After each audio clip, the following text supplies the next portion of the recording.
Hey guys, today we will be talking about array, and you may wonder why I'm in pajama. And it's not only because I'm super lazy, but because it's also related to our story. Let me tell you the story. One day, more relatives arrived in our already crowded family home. They were given the biggest and the decent room in our house, but they still lived in really cramped conditions. There were so many of them. As a child, it seems like not less than 2,000 of them. They slept one after another on the floor. So if you were so unlucky and in the night you need something into his room, inevitably steps on someone's body and hear a few courses directed your way. This is an array. Okay, right now it will be a little bit hard, but we can do this, okay? An array is data structure that stores elements of a single type in contiguous block of memory. Okay, so an array is data structure that stores elements of the same type. It means that into this room full of people, there shouldn't be a dog accidentally, you know?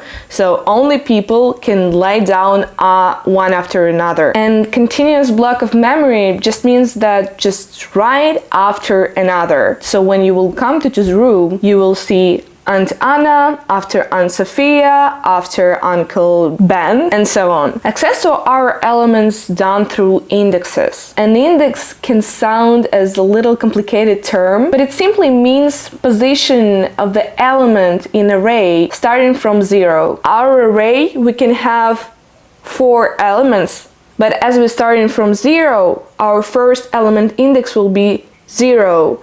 The second element index will be 1. The last element index will be 3, even though we have 4 elements. Adding, removing elements. What happens in an array? Arrays are immutable data types. This means that if you created an array with 10 elements, it can hold only 10 elements. But many programming languages making their arrays mutable, but it's not always straightforward. Let's break it down. If my parents set room aside for our 2,000 relatives and suddenly our grandmother loses her home, she still wouldn't find place in the room. Of course, we would be more than happy that our grandmother lived on the street, but people might think that we're a bad family, so therefore my parents need to allocate another room. For this time for 2,001 people, with couple extra spots in the case that any more relatives will show up. God forbid such a horror. So if you try to expand an array, the content of the array will be copied in a new fixed size array created in the memory, which will include